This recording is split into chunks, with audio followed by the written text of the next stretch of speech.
Hello friend, Sharad Chandra is here. अभी हम record करने जा रहे हैं सीए फाइनल एसएफएम के अंदर जो हमारा सबसे पहला थ्योरी टॉपिक है उसका पूरा का पूरा वीडियो रिवीजन, चार्ट रिवीजन। अगर आपको ये रिवीजन सीरीज अच्छी लगती है तो जरूर मेरा टेलीग्राम चैनल ज्वाइन कीजिएगा, सीए फाइनल चार्ट बाय शरद चंद्रा। साथ ही साथ में मेरे यूट्यूब चैनल को भी सब्सक्राइब कीजिएगा और लाइक का बटन दबाना मत भूलिएगा। तो अभी वन बाय हम पूरा का पूरा चैप्टर जो हमारा वन है, हमारे सीए इंस्टीट्यूट के मॉड्यूल के अंदर जिस तरीके से उसका सीक्वेंस है और जो भी वर्डिंग है सेम टू सेम मैंने अपने चार्ट में रखी है, तो आपको भी उसी तरीके से इसको याद रखना है। तो हमारे चैप्टर का नाम है financial policy and corporate strategy. तो सबसे पहले ये चैप्टर को हमने टोटल कितने सेक्शंस में डिवाइड किया है, तो हमने टोटल इस चैप्टर को अलग अलग सेक्शंस में डिवाइड किया है। टोटल हमने डिवाइड किया है 5 सेक्शंस में। सबसे पहला सेक्शन हमारे पास है स्ट्रेटेजिक फाइनेंशियल डिसीजन मेकिंग। फिर सेकंड सेक्शन हमारे पास है strategy at different hierarchical levels. फिर उसके बाद में और एक सेक्शन हमारे पास है कि फाइनेंशियल प्लानिंग का। फोर्थ सेक्शन है कि इंटरफेस किस तरीके से होता है फाइनेंशियल पॉलिसी का और स्ट्रेटेजिक मैनेजमेंट का। और लास्ट सेक्शन हम देखने जाएंगे कि बैलेंस किस तरीके से बनाना है हमको फाइनेंशियल गोल्स के अंदर और सस्टेनेबल ग्रोथ के अंदर। तो एक एक सेक्शन हम वन बाय वन देखते जाते हैं। देखो, सबसे पहला सेक्शन हमारे पास है strategic financial decision making framework. इसके अंदर मैंने दो सबसेक्शंस में या फिर दो पार्ट्स में इसको टुकड़ों में तोड़ा है। सबसे पहले तो हम इंट्रोडक्शन देखेंगे कि strategic financial decision making framework क्या है, और सेकंड पॉइंट हमारे पास है कि फंक्शंस ऑफ एसएमएम क्या क्या है। तो सबसे पहला पार्ट है कि इंट्रोडक्शन। देखो, किसी भी कॉर्पोरेट फाइनेंशियल मैनेजमेंट का ऑब्जेक्टिव क्या रहता है कि इंप्लीमेंट वो कर सके इन्वेस्टमेंट के और फाइनेंशियल डिसीजंस को, और ऐसे तरीके से वो शेयर होल्डर्स को भी सेटिस्फाई कर सके। लेकिन कभी भी क्या हो जाता है कि कैपिटल एक लिमिटेड रिसोर्स है, इसीलिए हमको क्या करना पड़ता है, वो लिमिटेड कैपिटल को अलग अलग फंड्स में डिफरेंट डिफरेंट यूजेस में एलोकेट करना पड़ता है, जिससे हमारा इन्वेस्टर का रिटर्न भी बढ़े और साथ ही साथ में हमारी सस्टेन रहने की एबिलिटी भी बढ़े। तो इसीलिए बिजनेस को क्या करना पड़ता है, तीन फंडामेंटल इसेंशियल एलिमेंट्स को रहना बहुत ज्यादा इंपॉर्टेंट है। सबसे पहले बिजनेस के पास क्लियर एंड रियलिस्टिक स्ट्रेटेजी होनी चाहिए। अब सिर्फ स्ट्रेटेजी रह के काम चलेगा क्या, तो नहीं चलेगा। इसीलिए बिजनेस के पास वो स्ट्रेटेजी को अप्लाई करने के लिए proper financial resources and controls and system भी होने चाहिए। ठीक है, तो रिसोर्सेस भी लगेंगे, कंट्रोल्स एंड सिस्टम भी लगेंगे वो रिसोर्सेस को प्रॉपर तरीके से यूटिलाइज करने के लिए। और सिर्फ स्ट्रेटेजी रह के या फिर सिर्फ रिसोर्सेस रह के काम नहीं चलेगा, तो हमारे पास एक risk management team and process भी रहनी चाहिए कि वो स्ट्रेटेजी को हम हैपनिंग कर सके। तो ये तीन चीजें हमने देख ली। फिर फोर्थ पॉइंट हमारे पास है कि एसएफएम क्या करता है, backward looking report focus discipline of accounting को मोर फॉरवर्ड लुकिंग अकाउंटिंग के साथ में या फिर फाइनेंशियल मैनेजमेंट के सब्जेक्ट के साथ में उसको मर्ज कर देता है। और इसके अंदर हम क्या करते हैं एसएफएम के अंदर कि स्केर्स कैपिटल रिसोर्सेस को अलग अलग अपॉर्चुनिटीज में हम क्या कर देते हैं, बांट देते हैं, एलोकेट कर देते हैं। तो ये था हमारे पास फर्स्ट पॉइंट। तो इंट्रोडक्शन में हमने अब तक क्या क्या देखा। सबसे पहली चीज हमने देखी कि ऑब्जेक्टिव कॉर्पोरेट फाइनेंशियल मैनेजमेंट का क्या है कि इन्वेस्टमेंट के और फाइनेंशियल डिसीजन को इंप्लीमेंट करना और साथ ही साथ में शेयर होल्डर्स को सेटिस्फाई करना। सेकंड पॉइंट हमने देखा, लेकिन हमारे पास प्रॉब्लम क्या है कि कैपिटल हमारा लिमिटेड है, इसलिए हमको क्या करना पड़ता है कि उस लिमिटेड कैपिटल को अलग अलग फंड्स में या फिर अलग अलग डिफरेंट डिफरेंट यूजेस में एलोकेट करना पड़ता है। और इसे इस तरीके से एलोकेट करना कि हमारा बिजनेस भी सस्टेन रहे और साथ ही साथ में इन्वेस्टर्स का रिटर्न भी बढ़े। थर्ड पॉइंट हमारे पास था, इसीलिए किसी भी बिजनेस के पास तीन पॉइंट्स रहना बहुत ज्यादा इंपॉर्टेंट है, तीन फंडामेंटल एसेंशियल रहना एलिमेंट्स रहना बहुत ज्यादा इंपॉर्टेंट है। सबसे पहला पॉइंट, उसके पास क्लियर एंड रियलिस्टिक स्ट्रेटेजी होनी चाहिए। सेकंड पॉइंट, सिर्फ स्ट्रेटेजी रह के काम नहीं चलेगा, इसलिए फाइनेंशियल रिसोर्सेस रख, कंट्रोल्स रख, और तीसरा पॉइंट, उसके लिए काम करने के लिए सिस्टम्स रख। और थर्ड पॉइंट हमारे पास है राइट मैनेजमेंट टीम और साथ ही साथ में प्रोसेस भी हमारे पास रहनी चाहिए। एसएफएम क्या करता है कि backward looking report focus discipline of accounting को फॉरवर्ड लुकिंग एसएफएम के फाइनेंशियल मैनेजमेंट के सब्जेक्ट के साथ में कंबाइन करता है। और लास्ट पॉइंट है, इसके अंदर हम स्केर्स कैपिटल रिसोर्सेज को अलग अलग कॉम्पिटिटिव अपॉर्चुनिटीज के अंदर क्या कर देंगे, एलोकेट कर देंगे। तो ये फर्स्ट पॉइंट हमने देख लिया, हमारे फर्स्ट सेक्शन का स्ट्रेटेजिक फाइनेंशियल डिसीजन मेकिंग का इंट्रोडक्शन हमने देख लिया। अभी एसएफएम के फंक्शंस क्या क्या है, तो सबसे पहली चीज मैंने क्या किया है कि उसको अलग अलग पार्ट्स में टुकड़ों में तोड़ा है। देखो, एसएफएम का फंक्शन का पहला चीज क्या है कि एसएफएम क्या है कि एक पोर्टफोलियो कॉन्स्टिट्यूएंट है ऑफ कॉर्पोरेट स्ट्रेटेजी प्लान। तो किसी भी कॉर्पोरेट स्ट्रेटेजी प्लान का एक कॉन्स्टिट्यूएंट है, पोर्टफोलियो का कॉन्स्टिट्यूएंट है, क्या है कॉन्स्टिट्यूएंट, एसएफएम है। दूसरी चीज हमारे पास है कि एक ऐसी स्ट्रेटेजी है जो कि हम long term cost of action के लिए ले रहे हैं, और इसके अंदर क्या रह सकता है, टैक्टिक्स भी रह सकते हैं जो कि इंटरमीडिएरी प्लान के लिए भी रह सकता है, और ऑपरेशंस रहेंगे शॉर्ट टर्म फंक्शंस के लिए। तो फर्स्ट टू पॉइंट हमारे पास एक जैसे देखो, स्ट्रेटेजी स्ट्रेटेजी स्ट्रेटेजी हमने क्या बोला कि एसएफएम एक स्ट्रेटेजिक प्लान का पोर्टफोलियो कंस्टिट्यूएंट है। स्ट्रेटेजी क्या है कि long term course of action है, टैक्टिक्स क्या है, इंटरमीडियरी प्लान है, और ऑपरेशंस क्या है, तो शॉर्ट टर्म फंक्शन है। ये हो गया हमारे पास फर्स्ट 2 पॉइंट। फिर नेक्स्ट पॉइंट हमारे पास है, देखो कोई भी टाइम जोन रहो, कोई भी इन्वेस्टमेंट रहो या फिर फाइनेंशियल डिसीजन रहो, तो कोई भी टाइम जोन रहो तो इन्वेस्टमेंट या फिर फाइनेंशियल डिसीजन में नीचे दी गई चीजें तो रहती ही रहती है। सबसे पहला पॉइंट क्या रहता है, देखो आपको हमेशा किस चीज में आप ढूंढते रहते हो, आप क्या कहते हो कि हमेशा ही बेस्ट इन्वेस्टमेंट अपॉर्चुनिटीज के सर्च में रहते हो। अब आपको बेस्ट इन्वेस्टमेंट अपॉर्चुनिटीज मिल गई तो आप क्या करोगे कि बेस्ट प्रॉफिटेबल अपॉर्चुनिटीज ढूंढोगे उसमें से कि आपको सबसे ज्यादा प्रॉफिट किसमें से मिलने वाला है। फिर आपके पास 3-4 अलग अलग प्रॉफिटेबल अपॉर्चुनिटीज आ गई तो आप क्या करोगे कि वो अपॉर्चुनिटीज का ऑप्टिमल मिक्स ऑफ फंड्स देखोगे वो अपॉर्चुनिटीज के लिए, किस तरीके से हम फंड्स को ऑप्टिमली अलॉकेट कर सकते हैं। फिर ये सब तो आपने कर दिया है अलॉकेट, लेकिन इस सबको कंट्रोल करने के लिए आपके पास इंटरनल कंट्रोल के सिस्टम होना भी बहुत ज्यादा इंपॉर्टेंट है। तो आपके पास इंटरनल कंट्रोल की सिस्टम भी चाहिए। और लास्ट में आप क्या करोगे कि रिजल्ट्स को एनालाइज करोगे ना, सिर्फ आईसी रह के फायदा है क्या, तो लास्ट में जो रिजल्ट्स आ रहे हैं आप फ्यूचर डिसीजन मेकिंग के लिए उसको एनालाइज करोगे। तो 5 चीजें कोई भी टाइम होरिजॉन रहो, ये तो एसएफएम के अंदर या फिर किसी भी इन्वेस्टमेंट या फिर फाइनेंशियल डिसीजन मेकिंग के अंदर तो रहती है। ये हो गया हमारे पास थर्ड पॉइंट। अभी फोर्थ पॉइंट इसके अंदर हमारे पास है कौन से की डिसीजंस है जो कि किसके स्कोप में आते हैं, फाइनेंशियल स्ट्रेटेजी के स्कोप में आते हैं। तो हमारे पास 4 चीजें देखो, एक तो फाइनेंशियल डिसीजंस है, फिर हमारे पास इन्वेस्टमेंट डिसीजंस है, फिर हमारे पास है डिविडेंड डिसीजंस है, एंड हमारे पास है पोर्टफोलियो डिसीजंस। तो फाइनेंशियल डिसीजन के अंदर हम क्या कहते हैं कि डील करते हैं कि मोड ऑफ फाइनेंसिंग हमारा कौन सा रहेगा, या फिर किस तरीके से हम इक्विटी का और कैपिटल का, किस तरीके से इक्विटी कैपिटल का या फिर डेब्ट कैपिटल का किस तरीके से मिक्सचर रखें कि जिससे हमारी रिस्क पूरी तरीके से हेज हो जाए। फिर सेकंड पॉइंट हमारे पास इन्वेस्टमेंट डिसीजन। तो इन्वेस्टमेंट डिसीजन के अंदर हम क्या करते हैं कि प्रॉफिटेबल यूटिलाइजेशन करते हैं फर्म के रिसोर्सेज का, स्पेशली हम लॉन्ग टर्म प्रोजेक्ट्स में इसको यूज करते हैं। और सिंस हमको तो क्या है कि ये फ्यूचर बेनिफिट्स हमको तो पता नहीं रह सकते क्योंकि इसमें एलिमेंट ऑफ अनसर्टेनिटी रहता है, या फिर हमको सर्टनली पता नहीं है कि कितने बेनिफिट्स हमको मिलने वाले हैं, इसीलिए वहां पे क्या रहता है, एलिमेंट ऑफ रिस्क रहता है। इसीलिए किसी भी इन्वेस्टमेंट डिसीजन आप जब कर रहे हो तो आप क्या देते हो, एक्सपेक्टेड रिटर्न भी देखते हो और उसकी रिस्क भी देते हो, तो रिस्क रिटर्न का ट्रेड ऑफ आप देखते हो। फिर नेक्स्ट पॉइंट हमारे पास है डिविडेंड डिसीजंस। डिविडेंड डिसीजन के अंदर हम क्या कहते हैं कि कितना शेयर होल्डर को हमको पेमेंट करना है और कितना हमको वापस से री इन्वेस्ट करना है अपने कंपनी के अंदर, तो इसको हम कहते हैं डिविडेंड डिसीजन। और लास्ट पॉइंट है हमारे पास पोर्टफोलियो डिसीजन। देखो पोर्टफोलियो डिसीजन के अंदर हम क्या कहते हैं कि इन्वेस्टमेंट बेस्ड इवेल्युएशन करते हैं, इन्वेस्टमेंट बेस्ड, तो इन्वेस्टमेंट का इवेल्युएशन करते हैं कि एग्रीगेट परफॉर्मेंस के बेसिस पे करेंगे, उस इंडिविजुअल शेयर का कितना परफॉर्मेंस कर रहा है ये हमको मायने नहीं रखता है, हम एग्रीगेट पोर्टफोलियो के बेसिस पे डिसीजंस लेंगे, ये हमको याद रखना है। तो यहां तक हमने देख लिया सेकंड क्वेश्चन भी हमारा। तो सेकंड क्वेश्चन में फंक्शंस ऑफ एसएफएम में हमने क्या क्या देखा, सबसे पहली 2 चीजें हमने देखी, स्ट्रेटजी। सबसे पहली चीज देखी थी एसएफएम क्या है कि पोर्टफोलियो कॉन्स्टिट्यूएंट है कॉर्पोरेट स्ट्रेटजी प्लान का। सेकंड पॉइंट हमने क्या देखा कि स्ट्रेटजी क्या है, long term course of action है, टैक्टिक्स क्या है, तो इंटरमीडियरी प्लान्स है, फिर ऑपरेशंस क्या है, तो शॉर्ट टर्म फंक्शंस है। फिर हमने देखा कि कोई भी irrespective of time horizon investment and financial decision में नीचे दी गई चीजें तो रहती ही रहती है। सबसे पहले हम क्या करते हैं कि कंटिन्यूअसली बेस्ट इन्वेस्टमेंट अपॉर्चुनिटी को सर्च मारते हैं। सेकंड पॉइंट हम बेस्ट प्रॉफिटेबल स्ट्रेटजी को क्या करते हैं, अपॉर्चुनिटी को सिलेक्ट करते हैं। थर्ड पॉइंट हम क्या कहते हैं, ऑप्टिमल मिक्स ऑफ फंड्स को ऑप्टिमल मिक्स ढूंढते हैं। फिर आईसी का सिस्टम लगाते हैं और लास्ट पॉइंट में हम क्या कहते हैं कि रिजल्ट्स को एनालिसिस करते हैं फ्यूचर डिसीजंस के साथ में। फिर ऐसी कौन सी की डिसीजन स्ट्रेटजी देखी हमने फाइनेंशियल स्ट्रेटजी में, तो 4 स्ट्रेटजी हमने देखी, financial decision, investment decision, dividend decision and last में हमने देखा था कि पोर्टफोलियो डिसीजंस।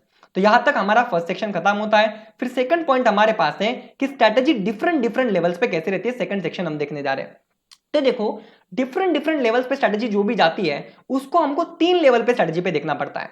एक तो हमारे पास क्या है, कॉर्पोरेट स्ट्रेटजी है, फिर सेकंड स्ट्रेटजी हमारे पास कौन सी है, बिजनेस लेवल स्ट्रेटजी है, और लास्ट स्ट्रेटजी हमारे पास है कि फंक्शनल स्ट्रेटजी।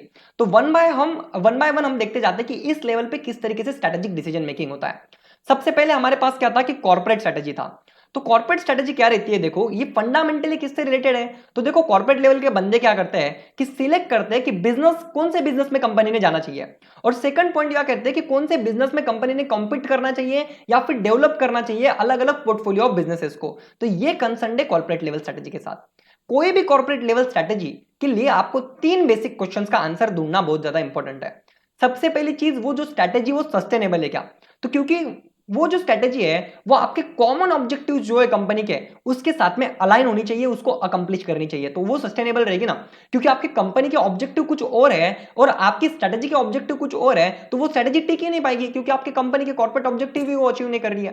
सेकंड पॉइंट हमारे पास है कि फिजिबिलिटी, वो जो आपके पास वो अपने स्ट्रेटेजी कर ली, लेकिन वो फिजिबल तो होनी चाहिए ना। आपके पास उतने रिसोर्सेस होने चाहिए उसको काम करने के लिए और आपको इंप्लीमेंट करने के लिए। तो उतने रिसोर्सेस आपके पास है, क्या फिजिबल है कि आपको उतना रिसोर्सेस जमा करना, तो करो स्ट्रेटेजी को, नहीं तो कुछ काम की नहीं है। फिर थर्ड पॉइंट है एक्सेप्टेबिलिटी। आपने तय कर लिया आप ये स्ट्रेटेजी को इंप्लीमेंट करोगे, लेकिन स्टेक होल्डर भी तो सेटिस्फाई होने चाहिए ना आपकी स्ट्रेटेजी से। तो ये 3 पॉइंट, सस्टेनेबिलिटी, फिजिबिलिटी एंड तीसरी चीज हमने देखी एक्सेप्टेबिलिटी। तो तीनों भी कंडीशंस आपको फुलफिल करनी है। फिर हमारे पास है बिजनेस लेवल स्ट्रेटेजी। तो स्ट्रेटेजिक बिजनेस यूनिट मतलब क्या रहता है कि उसको हम प्रॉफिट सेंटर भी मान सकते हैं, प्रॉफिट सेंटर भी मान सकते हैं, और उसको आप independently as a profit center भी प्लान कर सकते हैं। और ये बिजनेस यूनिट लेवल पे हम क्या कहते हैं कि स्ट्रेटेजिक इश्यूज हमारे लिए किस तरह रहेंगे, तो किस तरीके से हम अलग अलग बिजनेस यूनिट्स में कोऑर्डिनेट करें और किस तरीके से हम हमारा कॉम्पिटिटिव एडवांटेज अलग अलग प्रोडक्ट्स का और सर्विसेज का डेवलप करें और सस्टेन करें, ये हमारा स्ट्रेटेजिक लेवल पे ऑब्जेक्टिव रह सकता है। तो ये हो गया हमारे पास बिजनेस लेवल स्ट्रेटेजी। फिर नेक्स्ट पॉइंट हमारे पास है फंक्शनल लेवल स्ट्रेटेजी। देखो फंक्शनल लेवल स्ट्रेटेजी में हम क्या कहते हैं कि level of operating divisions and department है। तो यहां पे क्या कहते हैं हम कि ऑपरेटिंग डिविजन्स रहेंगे हमारे पास और डिपार्टमेंट्स रहेंगे। स्ट्रेटेजिक इश्यूज ये लेवल पे क्या रहते हैं कि फंक्शनल बिजनेस प्रोसेसेस कैसी कैसी रहेंगी, वैल्यू चेंज किस तरीके से रहेगा, उससे रिलेटेड ये स्ट्रेटेजिक इशू हमारे पास रह सकते हैं। और इससे हम क्या कहते हैं कि डेवलपमेंट एंड कोऑर्डिनेशन करते हैं रिसोर्सेज का, जिस तरीके से हमारा बिजनेस हम ई मैनर में, मतलब इफेक्टिव एंड इफिशिएंट मैनर में कंडक्ट कर सके। तो 3 चीजें हमने देखी, functional level strategy operating and divisions पे और डिपार्टमेंट के लेवल पे काम करती है। सेकंड पॉइंट, ये फंक्शनल बिजनेस प्रोसेसेस और वैल्यू चेन को किस तरीके से हम हैंडल करें इसके बारे में काम करती है। और थर्ड पॉइंट हमने देखा कि इसके अंदर हम क्या कहते हैं कि रिसोर्सेज को डेवलप करते हैं, कोऑर्डिनेट करते हैं, ये मैनर में हमारा काम हो सके इसलिए। फिर फोर्थ एंड फिफ्थ पॉइंट हमारे पास एक जैसा है। देखो फंक्शनल लेवल स्ट्रेटेजी क्या कहती है, हायर लेवल स्ट्रेटेजी को इनपुट्स देती है, हायर लेवल स्ट्रेटेजी बनाने के लिए इनपुट्स देती है। और ऐसे केस में क्या करती है कि बिजनेस लेवल को इनपुट देगी या फिर कॉर्पोरेट लेवल को इनपुट देगी। और एक बार वो हायर लेवल की स्ट्रेटेजी बन जाए, उसके बाद में क्या करती है कि फंक्शनल लेवल क्या करता है, उसको ट्रांसलेट करता है डिस्क्रीट एक्शन प्लान्स में और उसको फिर काम करना चालू कर देता है। तो ये 2 पॉइंट्स हमने देखे। फिर डिफरेंट फंक्शन में से फाइनेंस डिपार्टमेंट, फाइनेंस फंक्शन सबसे ज्यादा इंपॉर्टेंट फंक्शन हमारे पास है top down and bottom up interaction के बारे में। और कॉर्पोरेट स्ट्रेटेजी क्या करती है, डील करती है रिसोर्सेज को किस तरीके से डिप्लॉय करना है। और फाइनेंशियल स्ट्रेटेजी किसके साथ डील करती है, तो किस तरीके से उस रिसोर्सेज का मोबिलाइजेशन एंड इफेक्टिव यूटिलाइजेशन हम कर सके। तो ये भी पॉइंट हमारा हमने देख लिया कि corporate strategy, business strategy and functional level strategy different higher level पे किस तरीके से रहते हैं। फिर थर्ड सेक्शन ये हमारे चैप्टर में हमारे पास है फाइनेंशियल प्लानिंग। तो फाइनेंशियल प्लानिंग क्या है, तो हमारे पास सबसे पहली चीज क्या है, तो फाइनेंशियल प्लानिंग देखो कि ये बैकबोन है। तो बिजनेस की प्लानिंग करने के पहले या फिर कॉर्पोरेट प्लानिंग करने के पहले आपके पास क्या लगता है, पैसा लगता है। अगर आपके पास पैसा ही नहीं तो कुछ फायदा है क्या, नहीं फायदा है। इसीलिए सबसे पहली प्लानिंग कौन सी करो, तो फाइनेंशियल प्लानिंग करो। इसके अंदर 2 चीजें देखो, ये क्या कहता है, हमको डिफाइन करने में हेल्प करता है कि फिजिबल एरिया ऑफ ऑपरेशंस कौन से सारे के सारे एक्टिविटीज में। और ये सिस्टमैटिक अप्रोच है, इससे हमको क्या हेल्प होगी कि कस्टमर को हेल्प होगी कि किस तरीके से उसके एग्जिस्टिंग फाइनेंशियल रिसोर्सेज को हम क्या कर सके, मैक्सिमम कर सके। तो फर्स्ट पॉइंट हमने देखा ये बैकबोन है कॉर्पोरेट स्ट्रेटेजी का और साथ ही साथ में बैकबोन ऑफ प्लानिंग है। सेकंड पॉइंट हेल्प करता है हमको फिजिबल एरिया ऑफ ऑपरेशन ढूंढने में, हेल्प करता है कस्टमर्स को उनके एग्जिस्टिंग फाइनेंशियल रिसोर्सेज को मैक्सिमाइज करने में। फिर हमारे पास क्या है कि 3 मेजर कंपोनेंट्स है फाइनेंशियल प्लानिंग के। एक तो क्या है financial resources, second point financial tools और थर्ड पॉइंट फाइनेंशियल गोल्स। तो फाइनेंशियल प्लानिंग किससे बनती है, 3 चीजों से बनती है। आपके पास फाइनेंशियल रिसोर्सेज होने चाहिए, आपके पास फाइनेंशियल टूल्स होने चाहिए और आपके पास कुछ ना कुछ फाइनेंशियल गोल्स होने चाहिए। उससे 3 चीजों से ये बनती है। ये हो गया हमारे पास नेक्स्ट 2 पॉइंट। और नेक्स्ट 2 पॉइंट हमारे पास है कि ये प्रोसेस क्या है कि इसके अंदर स्पेसिफिक स्टेप रहेंगे और इससे हम क्या कर पाएंगे, बिग पिक्चर देख पाएंगे कि हम फाइनेंशियली कहां पे हैं। और ये स्टेप की हेल्प से आप क्या ढूंढ पाओगे कि आप अभी कहां पे हो, आपको क्या चाहिए और आपको कहां पे, आपको गोल्स के लिए पहुंचने के लिए आपको क्या करना पड़ेगा, वो भी आपको समझ में आ जाएगा फाइनेंशियल प्लानिंग की हेल्प से। और आउटकम्स ऑफ फाइनेंशियल प्लानिंग क्या रह सकते हैं, तो 3 रह सकते हैं। एक तो फाइनेंशियल ऑब्जेक्टिव्स रह सकते हैं, फाइनेंशियल डिसीजन मेकिंग रह सकती है और फाइनेंशियल मेजर्स रह सकते हैं। तो फाइनेंशियल ऑब्जेक्टिव्स में क्या रहेगा, तो ऑब्जेक्टिव्स क्या आपके कंसिस्टेंट रहने चाहिए मिशंस के साथ में और गोल्स के साथ में। फाइनेंशियल डिसीजन मेकिंग के अंदर आप क्या कर रहे हो कि आपको फाइनेंशियल प्रॉब्लम्स को एनालाइज करने में हेल्प करेगा ये कि कौन से जो आप फेस कर रहे हो। और नेक्स्ट पॉइंट आपके पास फाइनेंशियल मेजर्स, जिसके अंदर आप रेशियो एनालिसिस कर सकते हो, कैश फ्लो स्टेटमेंट का एनालिसिस कर सकते हो, जो कि आपके कंपनी का परफॉर्मेंस ढूंढने में आपको हेल्प करेगा। तो वापस से ये सेक्शन में रिवाइज मार रहा हूं। सबसे पहले फाइनेंशियल प्लानिंग में हमने क्या देखा कि फाइनेंशियल प्लानिंग बैकबोन है बिजनेस प्लानिंग का और कॉर्पोरेट प्लानिंग का। नेक्स्ट 2 पॉइंट हमने देखा कि आपको हेल्प करता है आपको फिजिबल एरिया ऑफ ऑपरेशन को ढूंढने में हेल्प करता है, और सेकंड पॉइंट कस्टमर को हेल्प करता है आपके फाइनेंशियल रिसोर्सेज को, एग्जिस्टिंग फाइनेंशियल रिसोर्सेज को बढ़ाने के लिए। फिर 3 मेजर कंपोनेंट्स आपके पास फाइनेंशियल प्लानिंग के, फाइनेंशियल रिसोर्सेज है, फाइनेंशियल गोल्स है एंड फाइनेंशियल टूल्स है। फिर फाइनेंशियल प्लानिंग ये 3 टूल से बनता है। फिर नेक्स्ट 2 पॉइंट हमने देखा कि आपको स्पेसिफिक स्टेप्स बताता है कि बिग पिक्चर बताएगा आपको अभी आप फाइनेंशियली कहां पे हो, फिर आपको बताएगा अभी आप कहां पे हो, आपको क्या चाहिए और वहां तक पहुंचने के लिए आपने क्या करना चाहिए, आपको समझ में आ जाएगा। फिर आउटकम्स कौन से थे आपके पास फाइनेंशियल प्लानिंग के। सबसे पहला पॉइंट था आपके पास फाइनेंशियल ऑब्जेक्टिव, दूसरा था आपके पास फाइनेंशियल डिसीजन मेकिंग और तीसरा था आपके पास फाइनेंशियल मेजर्स। तो यहां तक अपन ने देख लिया फर्स्ट पार्ट हमारे financial policy and corporate strategy chapter का। अभी नेक्स्ट पार्ट हम रिकॉर्ड करने जा रहे हैं कि interface between the financial policy and strategic management. तो interface between financial policy and strategic management हमारे पास क्या है, तो सबसे पहली चीज है हमारे पास कि it is a fact that is तो अब हम देखने जा रहे हैं कि financial policy and strategic management किस तरीके से इंटरफेरेंस है दोनों के अंदर, इंटरफेस किस तरीके से दोनों के अंदर। तो सबसे पहली पॉइंट क्या है कि ये स्टार्टिंग पॉइंट है and end point of organization. किसी भी ऑर्गेनाइजेशन का start point and end point क्या रहता है, तो पैसा रहता है। पैसे के बिगर कुछ चलता है क्या, तो नहीं चलता है। इसीलिए सेकंड पॉइंट कि कोई भी ऑर्गेनाइजेशन अच्छी तरीके से फाइनेंशियल बेस जब तक मोबिलाइज नहीं कर लेता तब तक वो नहीं चल सकता है। और सोर्सेस ऑफ, इसीलिए फाइनेंस के सोर्सेस आपके पास क्या क्या है और कैपिटल स्ट्रक्चर आपका किस तरीके से है, ये मोस्ट इंपॉर्टेंट डिसीजन से डायमेंशन से स्ट्रेटेजिक प्लानिंग है। ठीक है, तो 3 पॉइंट्स हमने देखे कि कोई भी ऑर्गेनाइजेशन का start point and end point पैसा है। कोई भी ऑर्गेनाइजेशन फाइनेंशियल बेस मोबिलाइज करे बिगर सक्सेसफुल नहीं हो सकता है। इसीलिए source of finance and capital structure सबसे ज्यादा इंपॉर्टेंट पॉइंट है आपके पास। तो अभी मैंने इसको और 5 टुकड़ों में डिवाइड किया है। देखो, तो सबसे पहला टुकड़ा हमारे पास बात करता है जनरेशन ऑफ फंड्स के बारे में। तो जनरेशन ऑफ फंड्स आप कैसे कर सकते हो, खुद के कैपिटल से भी कर सकते हो या फिर बोरोड फंड से भी कर सकते हो, बोरोड कैपिटल से भी कर सकते हो। अब सोर्सेस ऑफ मोबिलाइज फंड्स आपके पास कौन से हैं, तो आप इक्विटी शेयर रख सकते हो, प्रेफरेंस शेयर्स रख सकते हो, पब्लिक डिपॉजिट रख सकते हो, डिबेंचर्स रख सकते हो, ओवरड्राफ्ट रख सकते हो, कैश क्रेडिट ले सकते हो, बिल डिस्काउंटिंग कर सकते हो। तो ये हमने देख लिया। अभी जब भी आप कैपिटल स्ट्रक्चर आप डिसाइड कर रहे हो तब पॉलिसी मेकर्स ने क्या करना चाहिए, कैपिटल स्ट्रक्चर डिसाइड करना चाहिए। उसके अंदर क्या क्या कर सकता है वो कि डेब्ट इक्विटी रेशो कितना रहना चाहिए, उसके नॉर्म्स आपने फॉलो करना चाहिए। पीएसयू अगर रहेगा तो उसके केस में डेब्ट इक्विटी रेशो 1:1 का है, प्राइवेट के केस में 2:1 का अच्छा है, तो हमको देखना है। और ये जो डेब्ट इक्विटी रेशो वो इंडस्ट्री वैल्यू करेगा और प्लानिंग ऑफ ऑर्गेनाइजेशन के हिसाब से वो वेरी करेगा। हमने देखने का प्लानिंग मोड क्या है ऑर्गेनाइजेशन का, उसके हिसाब से वो वेरी करेगा। और कैपिटल इंटेंसिव इंडस्ट्री के लिए, हाई कॉस्ट प्रोजेक्ट के लिए या फिर प्रोजेक्ट अगर किसी डेवलप्ड रीजन में है तो ऐसे केस में वो क्या रहेगा, डेब्ट इक्विटी रेशो आपका हाई रह सकता है, बाकी केसेस में वो लो रह सकता है, ये आपको याद रखना है। फिर 3 पॉइंट है हमारे पास कि इन्वेस्टमेंट, तो ये बी पॉइंट हमने देख लिया। तो फर्स्ट पॉइंट हमने देखा था कि जनरेशन ऑफ फंड्स हम कहां से कर सकते हैं, ओनरशिप से भी कर सकते हैं, बोरोड फंड से भी कर सकते हैं।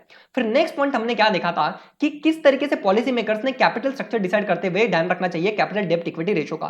फिर थर्ड पॉइंट हमारे पास है अभी इसके बाद में कि अनदर इंपॉर्टेंट डायमेंशन है हमारे पास कि investment end fund allocation decision के इसमें किस तरीके से हम इंटरफेस रह सकते हैं।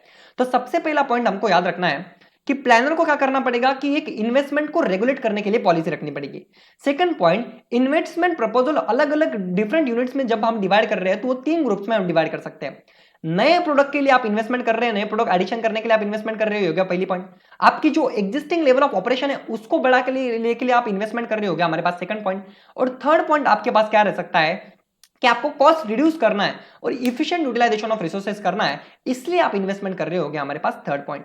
तो ये भी हमने देख लिया, investment end fund allocation between the investment. फिर इसी के अंदर हमको याद रखना है कि प्रोजेक्ट इवैल्यूएट करना और सिलेक्ट करना बहुत ज्यादा इंपॉर्टेंट हो जाता है इन्वेस्टमेंट करने के लिए। और प्लानर का टास्क क्या है कि बेस्ट पॉसिबल एलोकेशन करना अपने पास जो भी फंड्स अवेलेबल है उसके अंदर अलग अलग इन्वेस्टमेंट में। फिर और एक पॉलिसी हमारे पास आ जाती है डिविडेंड पॉलिसी। तो डिविडेंड पॉलिसी के अंदर हम क्या कह सकते हैं, सबसे पहले हम क्या करते हैं कि शेयर होल्डर में हम उसको डिवाइड करते हैं, हमारा जो भी अर्निंग है उसको शेयर होल्डर्स में कितना डिवाइड करना है और कंपनी में कितना रीइन्वेस्टमेंट करना है, ये हम डिसाइड करते हैं। तो अलग अलग तरीके कौन से हमारे पास डिविडेंड पे करने के लिए। आप क्या कर सकते हो, कांस्टेंट डिविडेंड पे कर सकते हो, या फिर आप कांस्टेंट परसेंटेज ऑफ डिविडेंड आप पे कर सकते हो, या फिर आप क्या करोगे कि हर एक शेयर पे मिनिमम डिविडेंड पे करोगे, प्लस आप क्या करोगे कि हायर अर्निंग अगर होती है तो एडिशनल डिविडेंड भी आप पे करोगे। और लास्ट में आपके पास ऑप्शन है कि आप कैश में भी डिविडेंड दे सकते हो, आप स्टॉक डिविडेंड भी दे सकते हो। हमारे पास हो गया डिविडेंड पॉलिसी। इसीलिए लास्ट में हमारे पास कंक्लूजन है कि फाइनेंशियल पॉलिसी आप बाकी फंक्शनल पॉलिसीज के आइसोलेशन में काम कर सकते हो क्या? नहीं कर सकते हो। इसका वाइडर अपील है और क्लोजर लिंक है ऑर्गेनाइजेशन के परफॉर्मेंस के साथ और डायरेक्शंस ऑफ ग्रोथ के साथ में। इसीलिए attention of corporate planner draw करना चाहिए आपने जब भी आप फाइनेंशियल पॉलिसी को फ्रेम कर रहे हो, और जब फ्रेम कर रहे हो तभी आप अटेंशन ड्रॉ करो, क्योंकि बाद में करने से ज्यादा फायदा है क्या? नहीं है। स्टार्टिंग में आपको सारे की सारी फाइनेंशियल प्लानिंग को ध्यान में रखना पड़ेगा, ये बहुत ज्यादा इंपॉर्टेंट पॉइंट है। तो फोर्थ पॉइंट में हमने क्या क्या देखा? सबसे पहला पॉइंट हमने देखा था कि फैक्ट है कि स्टार्टिंग एंड एंड पॉइंट किसी भी ऑर्गेनाइजेशन का मनी है। कोई भी ऑर्गेनाइजेशन सक्सेसफुल नहीं हो सकता है मोबाइलाइज बेस के सिवा। थर्ड पॉइंट हमने देखा कि sources of finance and capital structure क्या है कि मोस्ट इंपॉर्टेंट डायरेक्शन है। फिर 5 सेक्टर्स में हमने इसको डिवाइड किया था। जनरेशन ऑफ फंड्स हम कहां से कर सकते हैं वो हमने देखा। फिर कैपिटल स्ट्रक्चर जब भी आप पॉलिसी मेकर्स बना रहे हो तो उन्होंने क्या करना चाहिए? डेब्ट इक्विटी के रेशियोज को ध्यान में रखना चाहिए। फिर अनदर इंपॉर्टेंट डायमेंशन देखा हमने कि प्लानर को क्या करना चाहिए कि इन्वेस्टमेंट की पॉलिसीज के लिए ध्यान रखना चाहिए, और 3 तरीके की पॉलिसीज हमने देखी थी। फिर डिविडेंड डिसीजन हमने देखा कि किस तरीके से अलग अलग तरीके से हम डिविडेंड दे सकते हैं। तो सबसे पहले हमने देखा कि कांस्टेंट डिविडेंड पे कर, constant percentage of dividend pay कर, मिनिमम डिविडेंड पर शेयर पे कर प्लस एडिशनल डिविडेंड पे कर, और लास्ट में कैश डिविडेंड और स्टॉक डिविडेंड भी आप दे सकते हो। फिर कंक्लूजन हमने देखा कि कोई भी फाइनेंशियल पॉलिसी आप क्या कर सकते हो? आइसोलेशन में कर सकते हो क्या किसी भी आपके फंक्शनल पॉलिसी के? नहीं कर सकते हो, क्योंकि इसका वाइडर अपील है क्लोज लिंक है फाइनेंशियल परफॉर्मेंस के साथ में और ऑर्गेनाइजेशन के परफॉर्मेंस के साथ में। और लास्ट पॉइंट आपके पास, इसीलिए आपको जब भी आप फाइनेंशियल पॉलिसीज को फ्रेम कर रहे हो तभी कॉर्पोरेट प्लानर का अटेंशन आप क्या कर लो? अट्रैक्ट कर लो, बात के स्टेज में मत करो। तो ये हो गया हमारे पास फोर्थ सेक्शन भी हमारा। अभी जो लास्ट पार्ट है हमारे पास इस चैप्टर का, balancing the financial growth with the sustainable growth, तो इसको भी मैंने 3 सेक्टर्स में डिवाइड किया है। सबसे पहले हमारे पास बेसिक्स है, सेकंड पॉइंट हमारे पास सस्टेनेबल ग्रोथ मॉडल रेट है, और थर्ड पॉइंट है हमारे पास अदर क्वेश्चन। तो बेसिक्स में हमारे पास क्या है देखो कि कंसेप्ट ऑफ तो बेसिक्स हम देख लेते हैं। तो सस्टेनेबल ग्रोथ क्या कर सकता है? आपको हेल्पफुल हो सकता है आपके हेल्दी कॉर्पोरेट ग्रोथ के लिए। लेकिन यहां पे क्या हो जाता है कि बहुत बार ग्रोथ के ऑब्जेक्टिव कंसिस्टेंट नहीं रहते आपके ऑपरेटिंग एंड फाइनेंशियल पॉलिसी के साथ में। और इस कॉन्फ्लिक्ट को हम किस तरीके से देख सकते हैं कि नॉट ओनली करंट कस्टमर के केस में भी नहीं, तो फ्यूचर कस्टमर के केस में भी हम कर सकते हैं। तो 3 चीजें हमने देखी थी अब तक, तो इसको आपको ये एग्जांपल की हेल्प से अच्छी तरीके से समझ आएगा। देखो सस्टेनेबल ग्रोथ मतलब क्या कि आप फ्यूचर में भी सस्टेन करने चाहिए।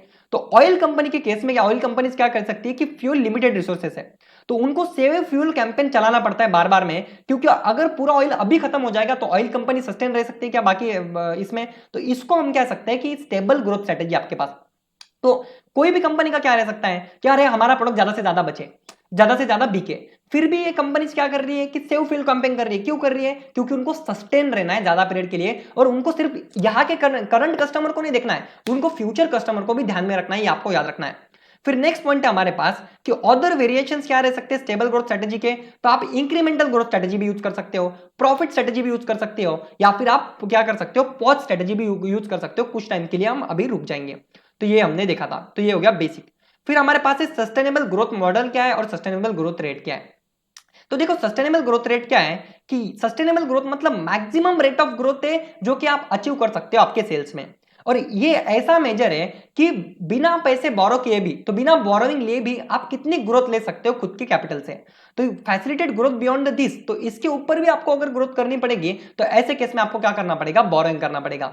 इसीलिए एसजीआर का मतलब क्या है? तो SGR is equal to ROE, return on equity, into 1 minus dividend payer ratio. तो आपने जो रिटर्न अर्निंग की है उसके ऊपर आप कितना कमा रहे हो वो आपको मल्टीप्लाई कर दोगे तो आपके पास सस्टेनेबल ग्रोथ रेट आ जाएगा। तो ये बेसिक हमने देख लिया सस्टेनेबल ग्रोथ रेट का। फिर हमारे पास है सस्टेनेबल ग्रोथ मॉडल। तो सस्टेनेबल ग्रोथ मॉडल क्या करता है कि एज्यूम करता है कि ये 3 चीजें एज्यूम करता है। सबसे पहली चीज एज्यूम क्या करता है ये कि कंपनी चाहती है कि अभी जो कैपिटल स्ट्रक्चर है वही कैपिटल स्ट्रक्चर मेंटेन रहे, कोई भी नई इक्विटी हम इशू नहीं करेंगे। सेकंड पॉइंट, अभी जो डिविडेंड पेमेंट का रेशो हम दे रहे हैं वही रेशो हम आगे भी चल के मेंटेन करेंगे। और थर्ड पॉइंट, हम क्या करेंगे? सेल्स को रैपिडली इंक्रीज करेंगे जब भी मार्केट कंडीशन हमको अलाउ करेंगे। तो 3 हमने बेसिक्स देख लिए। फिर इसीलिए फर्म के पास ग्रो करने के लिए सिर्फ एक ही कौन सा पर्याय बचता है, एक ही कौन सा जरिया बचता है? तो रिटेन अर्निंग बचता है। तो ये हमारे लिए बहुत ज्यादा यूजफुल है सिचुएशन जब हम क्या करते हैं कि बोरोवर को एडिशनल फाइनेंसिंग, जब बोरोवर क्या करता है हमको कि मांगता है, रिक्वेस्ट करता है। और अदर पॉइंट्स हमारे पास क्या आता है कि सस्टेनेबल ग्रोथ रेट पॉसिबल नहीं है without giving attention to the growth strategy और ग्रोथ कैपेबिलिटी। और लास्ट पॉइंट है growth rate can come to the through points, एक तो इन्फ्लेशन की वजह से भी आ सकता है और वॉल्यूम की वजह से भी हमारे पास आ सकता है। तो ये हमने देख लिया sustainable growth model rate and sustainable rate. फिर हमारे पास लास्ट में कुछ क्वेश्चन है जो आईसीआई के मॉड्यूल में दिए गए थे। इन्होंने 2 क्वेश्चन यहाँ पे बेसिकली दिए हैं कि कब कहा जा सकता है कि ऑर्गेनाइजेशन फाइनेंशियली स्टेबल है, और लास्ट में कहा गया था कि क्या चीजें ऑर्गेनाइजेशन को सस्टेनेबल बना देती है। तो 2 क्वेश्चन से डिफरेंस अच्छे से याद रखना।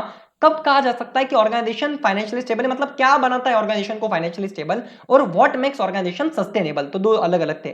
तो फाइनेंशियली स्टेबल क्या क्या बनाता है, तो पहली दो चीजें हमारे पास है, more than one source of income आपके पास होगा, या फिर मोर देन वन आप क्या कर सकते हो, more than one way of generating income आपके पास होगा। तो ये हो गई दो चीजें। फिर तीन चीजें आपके पास एक जैसी है। एक तो आपके पास क्या है कि फाइनेंशियल प्लानिंग का रेगुलर स्ट्रेटेजिक एक्शन है, फाइनेंशियल प्लानिंग है।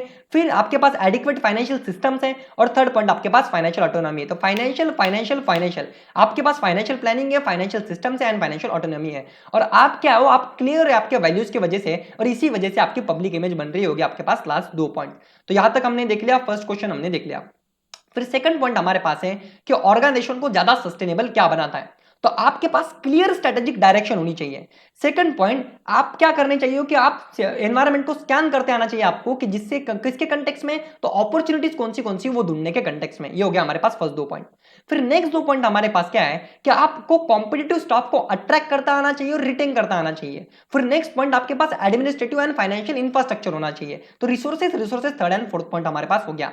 फिर फिफ्थ एंड सिक्स पॉइंट हमारे पास है कि आप कितने तरीके से आप इफेक्टिव कितने आपको डेमोन्स्ट्रेट करता आना चाहिए, और उसका इंपैक्ट आप बाकी के रिसोर्सेज को लेने में, आप लीवरेज करने में उसका यूज करते आना चाहिए आपको। और लास्ट पॉइंट है, इसी वजह से आपको कम्युनिटी का सपोर्ट मिलेगा और आपके वर्क में भी इन्वॉल्वमेंट उनका हो जाएगा। तो यहां तक हमने देख लिया। तो thank you so much friends, ये पूरा का पूरा चैप्टर मैंने यहाँ पे रिकॉर्ड कर दिया। तो अगर मैं वापस से कहता हूँ कि अगर आपको अच्छा लगा तो जरूर मेरा चैनल को सब्सक्राइब कीजिएगा और लाइक कीजिएगा, और जुड़े रहिएगा मेरे साथ में। बाकी के भी वीडियोस मुझे जैसे भी पॉसिबल होंगे मैं जल्दी अपने यूट्यूब चैनल पे और टेलीग्राम पे भी अपलोड कर दूंगा। तो thank you so much friends.